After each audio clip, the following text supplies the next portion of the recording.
আজকের দিনে আমরা দেখলাম যে পেট্রোল এবং ডিজেলের যে শুল্ক বৃদ্ধি হয়েছে সেটা নিয়ে সারা ভারতবর্ষে বিভিন্ন রকম প্রশ্ন তুলপার। কেউ বলছে যে না, এটা সরাসরি গ্রাহক কিংবা ক্রেতার উপর ইম্প্যাক্ট পড়বে না, আবার কেউ বলছে প্রত্যক্ষভাবে না হলে পরোক্ষভাবেও এটার কোনো ইম্প্যাক্ট পড়বে সাধারণ মানুষের উপর। আপনি কি বলতে চান? এই সরকার দাম বাড়ানোর সরকার, এরা দাম কমাবে আশা করে লাভ নেই। মানুষের লড়াই এবং আন্দোলন সংগ্রামের উপর নির্ভর করবে এটা কতটুকু বাড়বে কতটুকু কমবে। আমাদের বক্তব্য হলো এরা এইখানেই দাম বাড়িয়ে সীমাবদ্ধ থাকবেন না, আরো দাম বাড়াবে। এবং এরা হলো গিয়ে মুষ্টিমেয় 5 থেকে 10টা পরিবারকে রক্ষা করার জন্য এই সরকার, আর গোটা ভারতবর্ষের মানুষের পকেট কাটার জন্য এই সরকার। পেট্রোল ডিজেলের মূল্য বৃদ্ধি তাদের একটা অভ্যাসে পরিণত হয়ে গেছে। যখনই তাদের ভাড়ারে কোনো টান পড়ে তখনই পেট্রোল ডিজেলের উপরে নানা ধরনের সুদ চাপিয়ে দেয় এবং বড় লোকদের ছাড় দেয়। বাজেটে যে ঘাটতিটা তৈরি হয় এটা পুষিয়ে দেওয়ার জন্য আমজনতার পকেট কাটে। পেট্রোল ডিজেলের দাম বাড়লে স্বাভাবিকভাবে বাজারে তার প্রভাব পড়বে। পণ্য যেগুলি আসে গাড়িতে তার ভাড়া বৃদ্ধি পাবে, যাত্রী বা ভাড়া বৃদ্ধি পায়, এটা আমজনতার উপর গিয়ে চাপ পড়ে। আর পরিবহন শিল্পের উপর একটা বিরাট ধাক্কা হয়। পরিবহন শিল্প তো এটা নির্ভর করে সাধারণত এই জীবিকার উপরে। কেউ স্বনির্ভর, হয়তো গাড়ি মালিক, সবটা তাদের জীবিকার উপর নির্ভর করে। 10 কোটি শ্রমিকজীবী আছে যারা পরোক্ষ এবং প্রত্যক্ষভাবে এটার সঙ্গে যুক্ত, এবং দেশের কর্মসংস্থানের সবচেয়ে বড় ক্ষেত্র হল পরিবহন শিল্প। এবং এই পরিবহন শিল্পের উপরে এটা একটা বিরাট চাপ, এবং এতে করে পরিবহন শিল্প এমনিতেই রুগ্ন হয়ে যাচ্ছে, এটা আরো রুগ্নতার গিয়ে পরিণত করবে। এতে গিয়ে কর্মহীন, নতুন কর্মসংস্থান তো দূরের কথা, কর্মহীন হওয়ার সম্ভাবনা বাড়বে। আরেকটি যে বিষয়টা হলো, আজকের দিনই আমরা দেখলাম যে কেন্দ্রীয় সরকার হঠাৎ করে 50 টাকা জ্বালানি গ্যাসের যে বৃদ্ধি করলো, শুল্ক বৃদ্ধি করলো, এটা ভর্তুকিযুক্ত এবং ভর্তুকিহীন দুই ক্ষেত্রে দেখা গেল। যেমন আগে যেমন দামটা ছিল 803, এখন সেটা গিয়ে দাঁড়ালো 853। এবং শুধু তাই না, যে কেন্দ্রীয় সরকারের যে উজ্জ্বলা প্রকল্পের অধীনে যে গরিব গ্রাহকরা যে 14.2 কেজি রান্নার গ্যাসের দাম পার সিলিন্ডার, সেখানেও 50 টাকা বৃদ্ধি, 500 থেকে দাঁড়ালো 550 টাকা। সে বিষয়টা আপনি কেমনভাবে দেখছেন? এরা উজ্জ্বলা প্রকল্প যখন ঘোষণা করে কোটি কোটি টাকার প্রচার পত্র খরচ করে, অ্যাডভার্টাইজমেন্ট দিয়ে অনেক কিছু, তখন বলেছিল যে এটা ফ্রি দেবে। ফ্রি তো থাকলো না। এবং এখানে কি উজ্জ্বলা প্রকল্পে অনেকেই কিন্তু সেখানে চুল্লুটা পেয়েছেন, চুল্লাটা যেটা সেটা দিয়েছেন, কিন্তু সেখানে সিলিন্ডারটা প্রথম যখন দিলেন, পরে আর সাধারণ মানুষ এই সিলিন্ডার কিনতে পারছে না, কিন্তু দূরে কোথায়। এতে পরে তারা দামটা কিছু ভর্তুকি দেওয়া করেছেন। আমজনতারও গ্যাসের যে ভর্তুকিটা ছিল এটা বলেছে ক্যাশ ট্রান্সফার করবে, এবং শেষ পর্যন্ত দেখা গেল যে অধিকাংশ লোক এখন ক্যাশ ট্রান্সফার পায় না। ভর্তুকিটা প্রায় 100% কমে দিয়েছে। আর কিছু লোক পায় যেটা কত 100, 150, 200 টাকা এরকমটা ঢুকে মাস পর পর। তাহলে এই ভর্তুকি আমি 500 টাকা বাড়িয়ে 100 টাকা ভর্তুকি, এটা একটু গভীরভাবে চিন্তা করি আমজনতা বুঝতে পারবেন। দাম বললো 5 থেকে 700 টাকা, আর সরকার ভর্তুকি দিলেন 150 টাকা। পকেটে হাত দিয়ে যদি বোঝা যায় কত টাকা বেরিয়েছে পকেট থেকে আর কত টাকা পকেটে ফিরে এসছে। এগুলোকে লোককে বোকা বানানো। কিসের ভর্তুকি, কোথায় ভর্তুকি? এটাকে ভর্তুকি বললে দাম বাড়াবো আমি ব্যাপকভাবে, আর সেখানে কি 100 টাকা ঘোষণা করবো, এটাকে ভর্তুকি বলবে না। এটা হলো লোক দেখানো এবং অনেকটা ভরণ বলবো এটা। এবং এগুলি তো এই সরকারের কাজকর্মের নমুনেই এটা। কাজে এদের কাছে এটা সাধারণ মানুষের উপরে পড়বে না যেটা বলছে, এটা সত্য কথা না। এবং এটা ঠিক যে এটা আমজনতার উপরেই পড়বে। এমনিতে গ্যাসের সিলিন্ডার গরিব মানুষ কিনতে পারে না, একসঙ্গে এত টাকা জোগাড় করে কাজ নেই, কোথায় এই টাকা জোগাড় করবে? তারপরে কি মানুষের উপরে দাম বৃদ্ধির কোনো অবস্থাতে মেনে নেওয়া যায় না। কাজে এটা এই সরকারের এই যে চরিত্র, এটা কতদিন এইভাবে চলবে এটা নির্ভর করে আমাদের লড়াই এবং সংগ্রাম করবে। মানুষের কাছে যেতে হবে, বোঝাতে হবে, রাস্তা নামাতে হবে, প্রতিরোধ গড়ে তুলতে হবে, প্রতিবাদী হতে হবে, তাহলে এটাকে আটকানো সম্ভব। এরা বুঝবে না, এরা মানুষের ভাষা বুঝতে চায় না।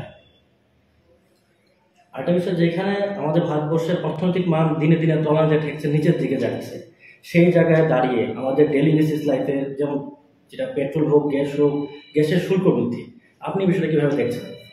পেট্রোল ডিজেলের দাম ভারতবর্ষে পার্শ্ববর্তী দেশগুলির চেয়ে ভারতবর্ষে অনেক গুণ বেশি। এবং এখানে গিয়ে এই পেট্রোল ডিজেল কিনতে যে টাকা খরচ হয় তার চেয়ে অনেক বেশি সুদ দিতে হয়। আন্তর্জাতিক বাজারে এক লিটার ডিজেল পেট্রোলের দাম বড় জোর 30 থেকে 35 টাকার মধ্যে পড়বে, আর এখন গিয়ে এটা 80 টাকার উপরে দাম। এই যে অবস্থাটা, এটা বাকিটা সব ট্যাক্স, সেন্ট্রাল গভর্নমেন্টের বিরাট পরিমাণ আর স্টেট গভর্নমেন্টের কিছুটা আছে। কিন্তু এটা এই যে আবারও দেখা গেল অন্তঃশুল্ক বাড়িয়েছে এবং 2 টাকা করে। এই যে বাড়াইলেন অন্তঃশুল্ক 2 টাকা করে, এটা আমজনতার উপরে কি এটা চাপ পড়বে, আমজনতার উপরে কি পড়বে, এটা মানুষ রেহাই পাবে না। এটা কোনো ট্যাক্স থেকে প্রত্যক্ষ হবে, কোনো ট্যাক্স থেকে পরোক্ষ হবে। আর এমনিতে কিন্তু পেট্রোল ডিজেলের ক্ষেত্রে একটা সরকারের নির্দেশিকা আছে, যেমন যেমন আন্তর্জাতিক বাজারে দাম বাড়বে এটা কিন্তু তারা দাম বাড়িয়ে দেন।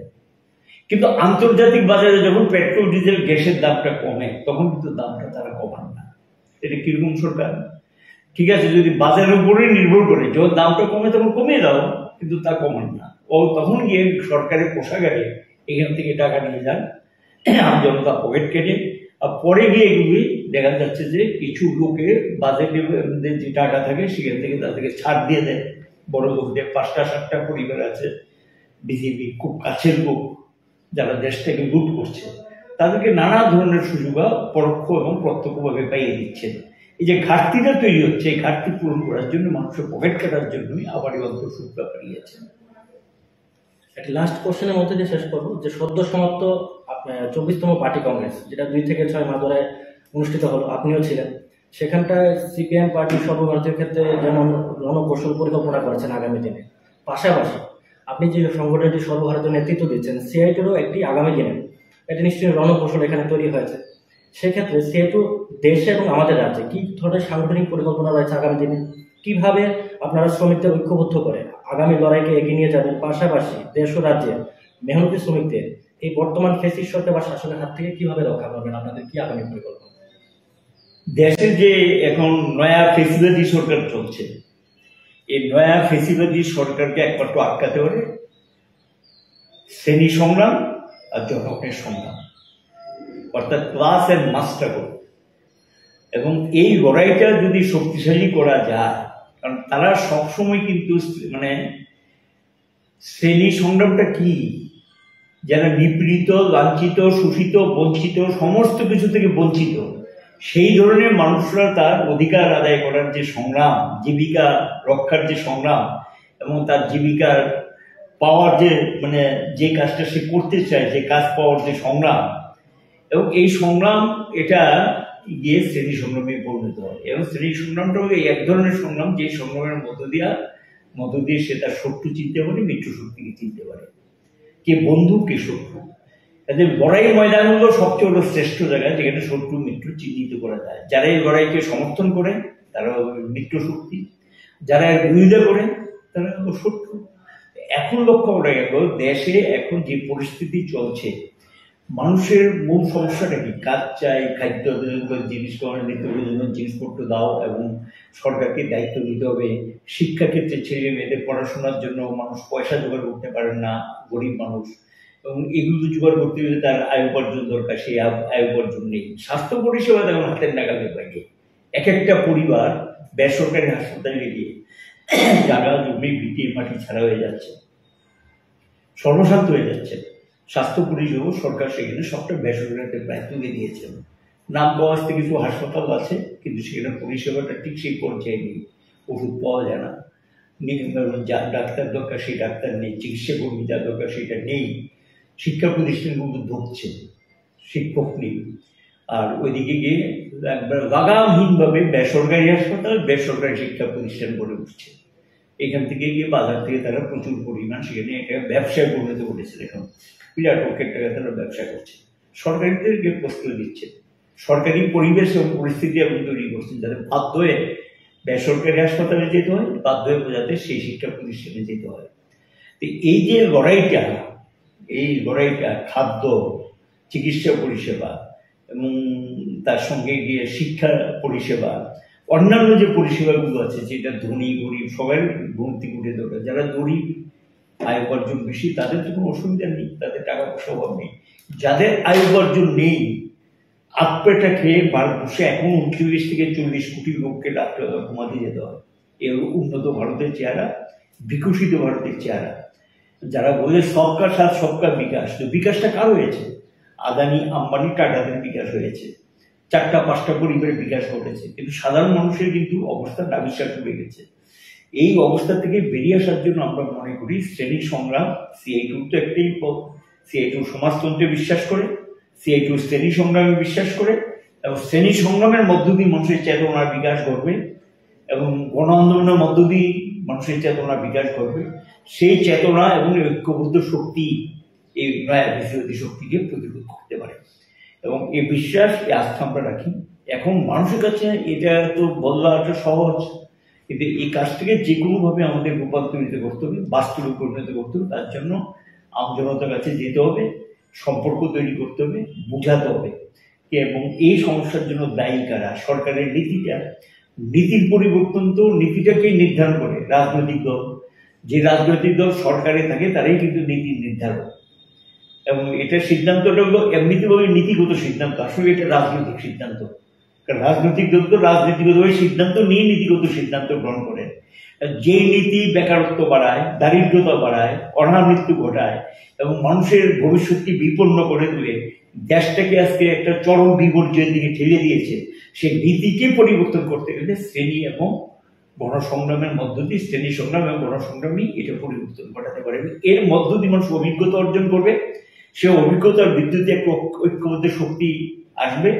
আবার এই ঐক্যবদ্ধ শক্তিকে যে শাসক দল মানুষের ভাষা বুঝতে চায় না, মানুষের কথা বুঝতে চায় না, মানুষের কথা মূল্য দিতে চায় না, মানুষের অভিযোগ শুনতে চায় না, এবং ব্যাপকভাবে একনায়কতন্ত্রী মনোভাব নিয়ে গণতন্ত্রকে বিপন্ন করে দিয়ে মানে তারা শাসক গোষ্ঠী দল স্বৈরাচারী পদক্ষেপ নেয়। স্বৈরাচারী শক্তি এখন সর্বশেষ পর্যায়ে হলকে নয়া ফেসিবাদী শক্তি, এবং নয়া ফেসিবাদী শক্তি জনগণের বিরুদ্ধে অনেকটা যুদ্ধ ঘোষণা করেছে। প্রতিবাদী কণ্ঠকে স্তব্ধ করে দাও, প্রতিবাদ করা যাবে না, সাংবিধানিক অধিকার যেগুলি ছিল যে আমি সংগঠিত হব, অন্যায় প্রতিবাদ করব, রুখে দাঁড়াবো, ঘুরে দাঁড়াবো, এবং মানুষের কাজকে সংগঠিত করার অধিকার এবং সংগঠিত হওয়ার অধিকার, সংগঠিত করা এবং সংগঠিত হওয়ার অধিকার, এটা কিন্তু সাংবিধানিক অধিকার ছিল।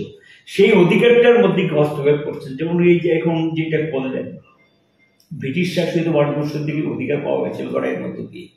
এই যে ধর্মঘটের অধিকার, সংগঠন করার অধিকার, প্রতিবাদ করার অধিকার এবং দাবি জানানোর অধিকার, এই অধিকারটার উপর এখন গিয়ে হাত পড়েছে। এবং এই যে অবস্থাটা, এই অবস্থাটা মেনে নেওয়া যায় না। আমাদের বিশ্বাস, আক্রান্ত মানুষের যদি একটা ঐক্যবদ্ধ শক্তি, কারণ আক্রান্ত মানুষের সংখ্যা বিশাল, আর আক্রমণকারী যারা তাদের সংখ্যা কিন্তু লিমিটেড, কিন্তু তাদের পেছনে আছে একটা রাষ্ট্রশক্তি, যে রাষ্ট্রশক্তির জোরে তারা এই আক্রমণগুলো করছেন এবং মানুষকে সর্বনাশটা করছেন। যে এই রাষ্ট্রশক্তির যে চেষ্টা, যে মানুষের সর্বনাশ করার যে উদ্যোগ বা চেষ্টা তারা নিয়েছেন, এটিকে প্রতিহত করার জন্য আমরা তীব্র আন্দোলন গড়ে তুলতে চাই, লড়াই গড়ে তুলতে চাই। মানুষের কাছে যাবো, মানুষকে বুঝাবো, সংগঠিত করবো এবং রাস্তায় পথ দেখাবে, এবং এই বিশ্বাস আসতে নিয়ে আমরা এগিয়ে যেতে চাই।